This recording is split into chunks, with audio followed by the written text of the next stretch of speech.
The sound of the coffin lid hitting the bottom of the grave was something no one in that cemetery would ever forget. One moment, Diane Williams was standing at the edge of her grandmother's grave, holding a single white rose, her eyes red from 3 days of quiet crying. The next moment she was inside the grave itself, sprawled across the casket, covered in dark soil, her dress torn at the knee, her white rose crushed somewhere beneath her. The crowd gasped so loud it sounded like one voice. Children grabbed their mothers. An elderly woman fainted. And somewhere in the chaos a camera clicked. Hello family, welcome back. Please hit subscribe and give this video a thumbs up, it really supports our channel. Don't forget to share with your friends and turn on the notification bell so you never miss a new story. Diane looked up from inside that grave, her hands pressing flat against the polished wood beneath her. The afternoon sun was brutal above her. Faces looked down, neighbors, church members, distant relatives she barely recognized. All of them frozen. All of them staring. And then she found the one face she was looking for. Her husband, Marcus Williams, stood at the front of the crowd in a dark suit that still had the dry cleaning tag on the sleeve. He was looking directly at her. He did not move. He did not reach down. He straightened his tie. 2 men from the church finally stepped forward and pulled Diane out. She stood on shaking legs, brushing dirt from her arms, her heart pounding so hard she could feel it in her throat.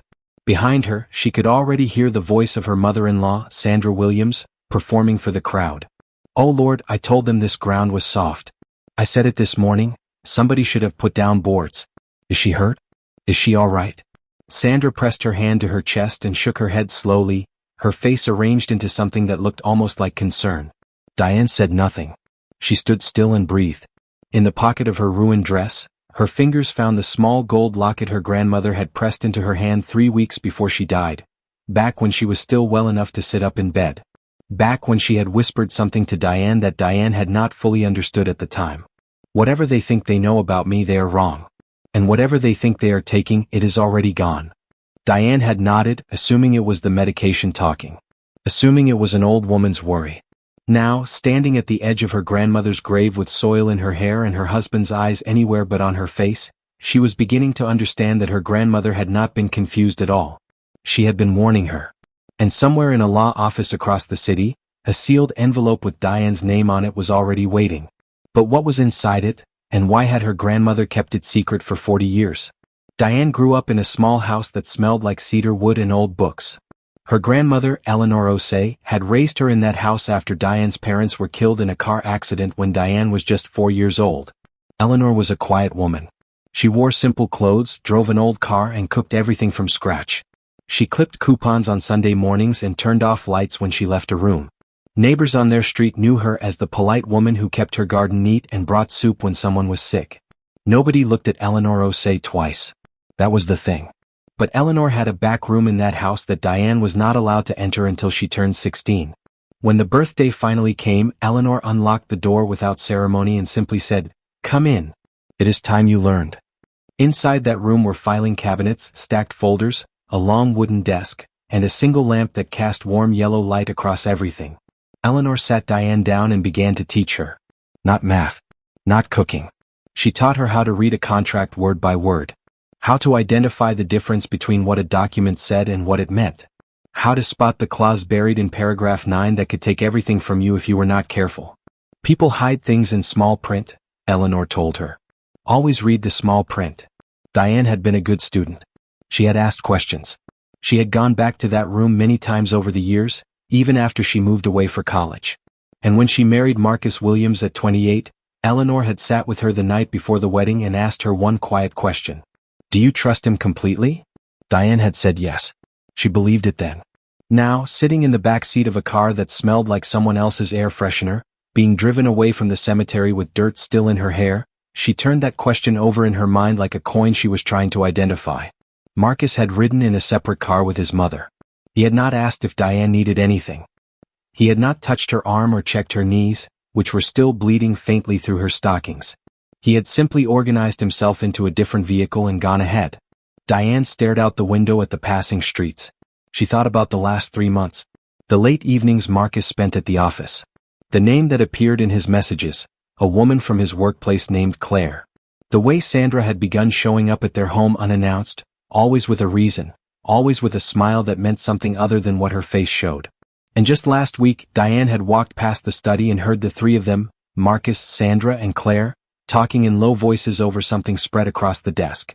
When she pushed open the door, they had separated quickly. The papers disappeared. She had not confronted them. She had simply walked to the kitchen and made tea. Her phone buzzed now. A number she did not recognize. She almost ignored it. Then something made her answer. A calm voice on the other end said her name. Said the name of a law firm. Said the words, "Your grandmother's estate," and "reading scheduled for tomorrow morning." And then said something that made Diane sit up straight in the back of that car. "Please come alone, Mrs. Williams." Your grandmother was very specific about that. What had Eleanor O'Shea been hiding, and why did she not want anyone else in that room? The law firm was on the 14th floor of a glass building in the financial district, and it looked nothing like anything Diane had ever associated with her grandmother. Dark wood paneling. Thick carpet. A receptionist who offered water in a crystal glass. Diane sat in the waiting area in a clean dress she had changed into that morning, her knees still slightly sore, the gold locket around her neck. She had told Marcus she was running an errand. He had nodded from behind his phone without looking up. A tall lawyer named Mr. Gerald Harmon came out to meet her. He was older, with silver hair and reading glasses pushed up on his forehead. He shook her hand firmly and led her into a conference room where two other lawyers were already seated. On the table in front of them were folders, binders, and a sealed wooden box. "Mrs. Williams, Mr. Harmon said, settling into his chair, "Your grandmother retained this firm 22 years ago. In that time, she updated her instructions 11 times. The final update was made 6 weeks before her passing."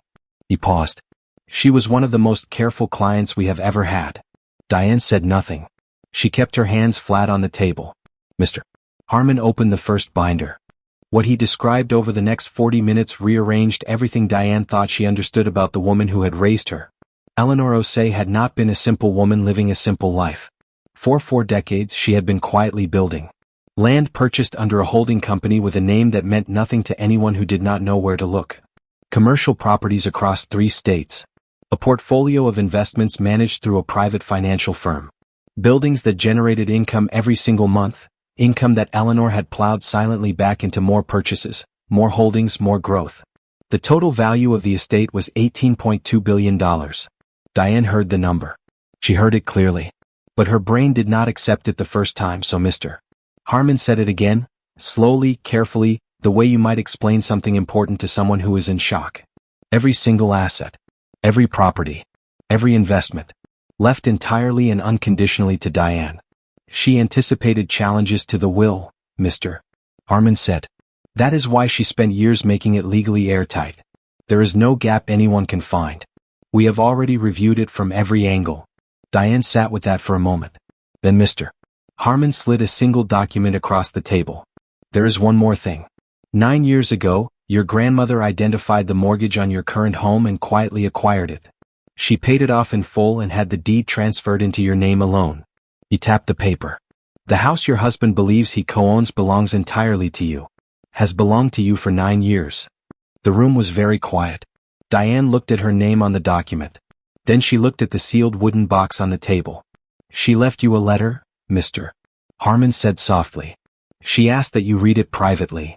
He stood and the other lawyers stood with him. They filed out of the room without another word, pulling the door closed behind them. Diane reached for the box. Inside was a single envelope. Her grandmother's handwriting on the front, careful, unhurried, the same handwriting that had labeled every folder in that back room for 30 years. She broke the seal and began to read. By the second paragraph, her hands were trembling. Not from fear. From something much larger than fear. Because Eleanor O'Shea had known.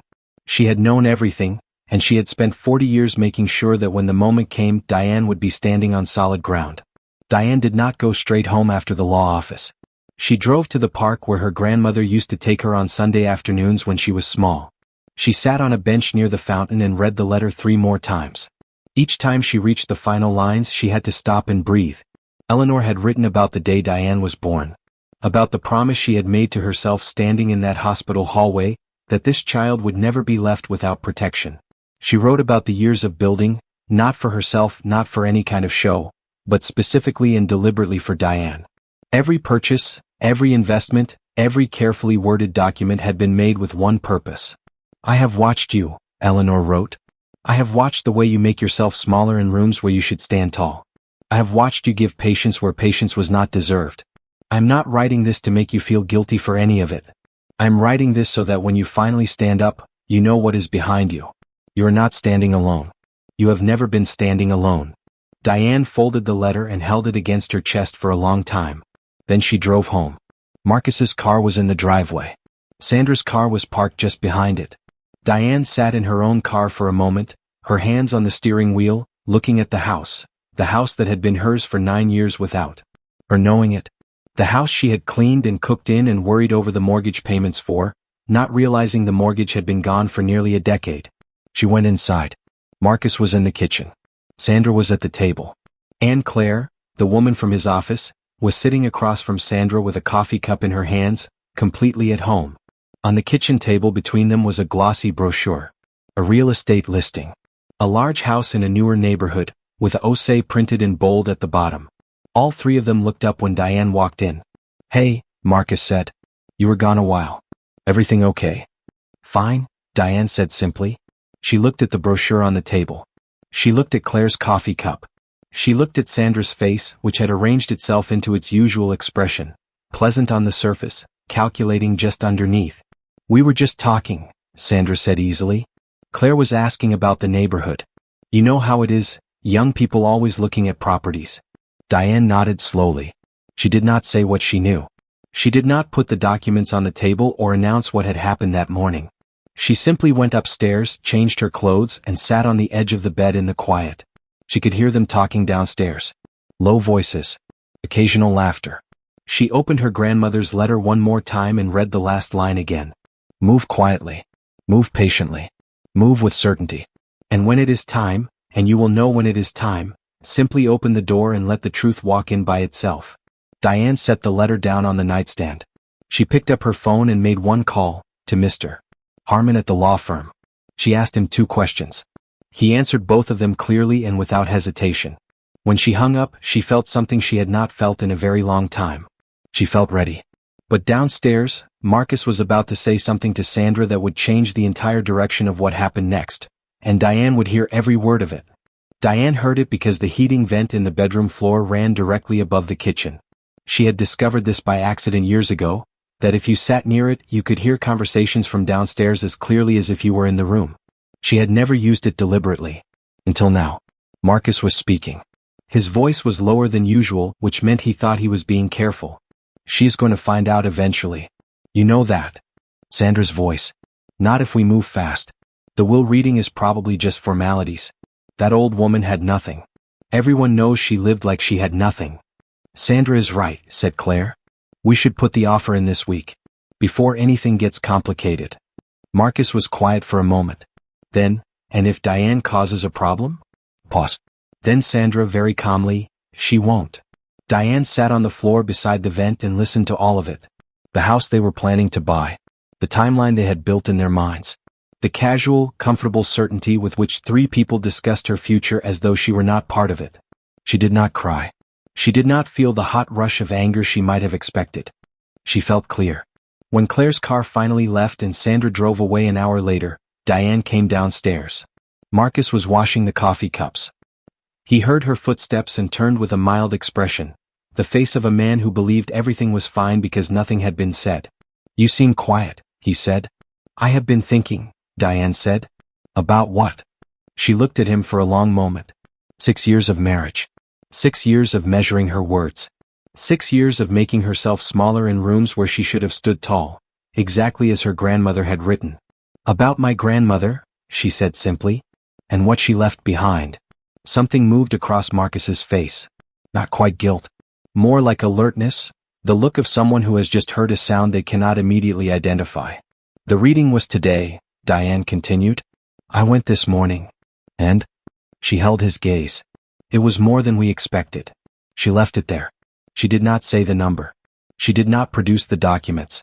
She simply let those 6 words sit between them and watched what they did to his face. That evening she called her cousin Rebecca, who was a lawyer in a different firm across the city. She told her everything, not the way she had been telling stories for 6 years, trimming the edges to keep peace, but completely and honestly, the way you speak when you are done being careful for the wrong reasons. Rebecca listened without interrupting. When Diane finished, there was a brief silence. Then Rebecca said, "Forward me everything Harmon sent you. And Diane, do not sign anything, do not agree to anything, and do not move anything until I tell you to." Diane said she understood. She slept better that night than she had in years. In the morning, Marcus came downstairs to find a document on the kitchen table. He picked it up slowly. "Read it once. Read it again." His face changed in a way Diane had never seen before. Because the document was the deed to the house, their house, and the name on it was not his. Marcus stood in the kitchen for a long time, holding the deed with both hands. Diane sat across from him at the table with a cup of tea, unhurried. She watched him read it a third time, as though the words might rearrange themselves if he looked long enough. They did not. "I don't understand," he said finally. "I know," Diane said. "But it is true. It has been true for 9 years. My grandmother paid off the mortgage and transferred the title into my name. Quietly. The way she did everything." Marcus set the document down on the table. He looked at her face, and for the first time in a long time he seemed to be actually looking, not past her, not around her, but at her. "Diane? I also received the full details of her estate," she said, keeping her voice even. "I will not go into every number. But it is significant. And it is mine." The silence in the kitchen was complete. Over the following days, things moved quickly and without drama. Sandra called a lawyer to contest the will. The lawyer called Mr. Harmon. Mr.